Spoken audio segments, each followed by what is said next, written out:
Özelleşme çekleri olanlar ve olmayanlar. 2026 il aprel haberleri. Kimdir günahkar? Kentlerde yaşayan 5 milyondan çox adama pulsuz torpaq payları verildi. Bu insanların çoxu həmin dövrdə öz ailələrinin çeklərini qara bazarda xarici investorlar üçün çek yığan dəllalara 150-200 dollara satdılar. Bilirsiniz ki, həmin dövrdə çek hərraçları 1-5-ci günlər keçirilirdi və həmin vaxt dövlət işində işləyən təhsil işçiləri, müəllimlər, tibb işçiləri, polislər, hərbiçilər və sair insanların orada iştirak etmək üçün vaxtları yox idi. O vaxt hətta çek hərraçlarında iştirak etmək üçün gedən vətəndaşlar şikayət edirdilər ki, orada iştirak etmək mümkün deyil. Çünki çox böyük növbələr var idi və həmin növbələr süni şəkildə yaradılırdı ki, insanlar bezib öz çeklərini satsınlar. İnsanlar isə ümid edirdilər ki, qanuna uyğun olaraq çek investisiya fondları yaradılacaq və onlar da rahat şəkildə bu fondlar vasitəsilə öz əmlak paylarını alacaqlar. Hələlik bu günə qədər heç bir fond yaradılmayıb və insanlar bu gün də ümid edir ki, tezliklə belə fondlar yaradılacaq. Statistikaya görə fərdi şəkildə çek hərraçlarında öz çekləri ilə iştirak edənlərin ümumi sayı heç 100 min nəfər də deyil. Vətəndaşlar deyirlər ki, onların arasında çox sayda qara bazardan çek alaraq çek hərraçlarında fəal iştirak edənlər olub. Vətəndaşların dediyinə görə bu hərraçlarda növbədən kənar 50-100 dəfə təkrar iştirak edən adamlar olub. Və onların hamısı əmlak komitəsi məmurlarının yaxınları olub. Və hərraçlar zamanı sadə vətəndaşlardan 2 özəlləşdirmə payından çox çek qəbul edilmədiyi halda, həmin adamlar üçün isə hər dəfə yüzlərlə çeklə iştirak etmək üçün şərait yaradılıb. Bir vaxtlar 2016-cı ildə vətəndaşların narazılığına münasibət bildirən keçmiş deputat Vahid Əhmədov böyük səhv edərək demişdi ki, vətəndaşlar özləri günahkardır, vaxtında çeklərini satmalı idilər. Ancaq az sonra, yəni bugün qüvvədə olan özəlləşdirmə qanununun 10-cu maddəsini oxudu və fikrini dəyişdi. Mətbuatda çıxış edərək vətəndaşların tərəfində olduğunu elan etdi. Ramiz Mehdiyevin himayədarlığı ilə bugün də vəzifədə olanların çoxunun ya oxuyub öyrənmək qabiliyyətləri, ya da buna maraqları belə yoxdur. Dostlar, deputat Səyavuş Novruzov kimi ixtisasca hüquqşünas olan bəzi deputatlar da bugünə qədər qanunla fərman arasında olan fərqi bilmirlər. Hörmətli Səyavuş müəllimə və başqa məmurlara deyirik, eşidin, dövlət özəlləşdirmə payları qanunla ləğv edilməyib və dövriyyədən çıxarılmayıb. Ən əsası, mərhum Prezident Heydər Əliyevin imzaladığı və bugün də qüvvədə olan qanunun 10-cu maddəsi ilə çeklər bütün özəlləşdirmə dövrü üçün ödəmə təhdiyə vasitəsi olmalıdır. Qanunda bu hüquq müddətsizdir. Hamı bilməlidir. Özəlləşdirmə çekləri bugün öz hüquqi qüvvəsini saxlayır və bu hüquq heç bir fərmanla məhdudlaşdırıla bilməz. Hörmətli Siyavuş müəllim, sizdən xahiş edirik. Bu məlumatları ombudsmanın rəhbəri olan sizin həyat yoldaşınız hörmətli Səbinə xanıma və bütün deputatlara, xüsusən də Azərbaycan televiziyasında xalqı dəstəkləmək adı ilə çeklər qanuni və hüquqi cəhətdən qüvvəsini itirib, ancaq bu çeklər mütləq yenidən qüvvəyə minməlidir deyən deputat Aydın Hüseynova çatdırasınız. Bugün hansı deputat və siyasətçi mərhum Prezident Heydər Əliyevə tarixi ədalət siyasətini bəyənmir? Dövlətin ən kasıb vaxtında Heydər Əliyev qanunla bütün özəlləşdiriləcək orta və iri müəssisələrin 65%-nin özəlləşdirmə çekləri ilə miras əmlak payı kimi ölkə vətəndaşlarına verilməsini özünün və dövlətin tarixi ədalət siyasəti kimi təsdiqlədi.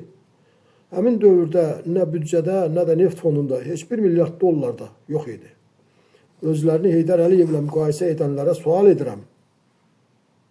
Belə çətin zamanda ulu öndər xalqın miras payını 35%-ə endirib, elə 65%-ni pulla satdıra bilməzdi mi? Əlbəttə edə bilərdi.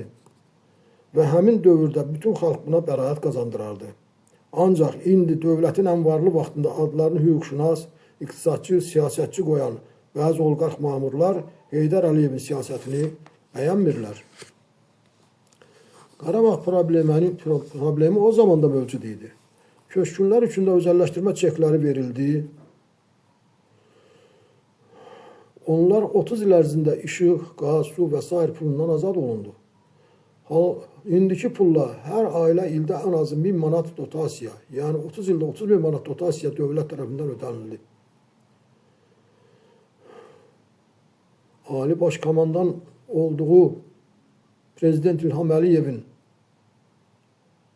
rəşadətli ordumuzun, əskər və zabitlərimizin qəhrəmanlığı ilə Qarabağ azad olundu və köçkünlər öz torpaqlarına qayıdırlar.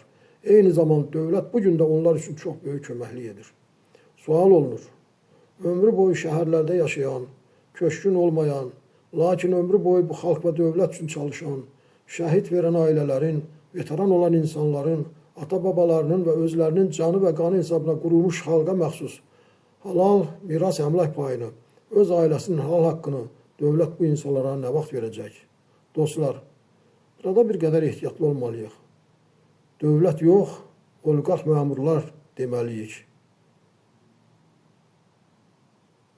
Dövlət bizim dövlətimizdir. Xalqımızın dövlətidir. O, mütləq qanunda göstərilən vədə əməl edəcək. Ancaq əvvəl korrupsioner oliqarx məmurlar bu xalqın qan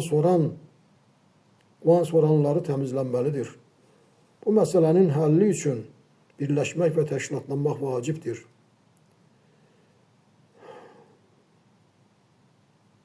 İnanırıq ki, cənab prezident tezliklə bu məmurlar barədə öz sözünü deyəcək. Diqqət edin.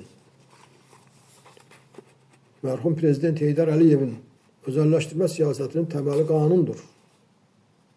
Sonradan heç bir qanun bu təməli ləğv edə bilməz. Özəlləşdirmə çekləri xalqın miras payıdır. Bəs nə oldu? Dostlar, Heydər Əliyev rəhmətə gedəndən 6 ay sonra oliqarx məmurlar və korrupsioner cinayətkar Ramiz Mehdiyev birləşərək xaincəsinə cənab prezident İlham Əliyevin cavanlığından və etibarından sui-istifadə edərək 2004-cü ildə 75 nömrəli fərman imzalatdırmağa nail oldu. Ancaq milli məclisə gücləri çatmadığı üçün və səsküyə səbəb olmağını bildikləri üçün qanunu qüvvədən sala bilməyiblər. Hamı gözəl bilir ki, əgər çeklər qanunla dövrədən çıxarılmayıbsa və bugün də qanunla ödəmə vasitəsidirsə, heç bir fərman bu qaydanı poza bilməz. Lakin bugün də bəzi məmurlar özlərini cənab prezidentə və xalqa qarşı düşmən kimi aparırlar. İqtisadiyyat naziri və əmlak məsələləri dövlət xidmətinin rəisi, hər ikisi ixtisadca hüquqşünasdır. Qanunun aliliyinin nə olduğunu bilməlidirlər. Əgər bugündən sonra qanunla özəlləşdiriləcək müəssisələrin əmək kollektivinə aid 15% və xalqımızın məxsus olan 50% əmlak payları hissəsi özəlləşdirmə çekləri ilə əvəzlənməsə, onların hər ikisi də gələcəkdə qanun qarşısında cavab verəcəklər. Fərmanın konstitusiya və qanuna zidd olduğunu və bu qanunsuzluğu bilərək bütün faktları prezidentdən gizlədən və cənab prezidentə hüquq pozuntuları barədə məlumat verməyən bütün məmurlar xalqın və cənab prezidentin düşmənləridir. Dostlar, artıq məsələ ilə bağlı Konstitusiya Məhkəməsinə şikayət göndərilmişdir.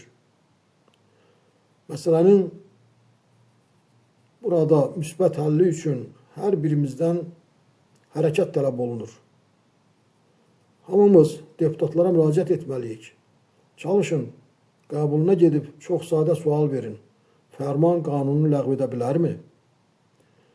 Əgər hə desə, deməli o savadsızdır və yaxud xalqın düşmənidir. Əgər yox desə, xahiş edin ki, deputat kimi cənab prezidentə məlumat versin və Konstitusiya Məhkəməsinə bu barədə deputat sorğusu etsin. Dostlar, haqqınızı tələb edin. Mətbuatda sizi dəstəkləyən ziyalıların və deputatların məqalələrini paylaşın. Paylaşın ki, hamı bilsin. Biz birlikdə güclüyük. Yoxsa vicdansız məmurlar sizin ailələrin haqqını yeyəcək və biz də kölə kimi yaşamağa davam edəcəyik. Allah böyükdür, paylaşın. Bəlkə cənab prezidentin bu müraciəti görməsi sizə nəsib olar və tezliklə haqq və ədalət bərpa olar. Diqqətinizə görə təşəkkür edirəm.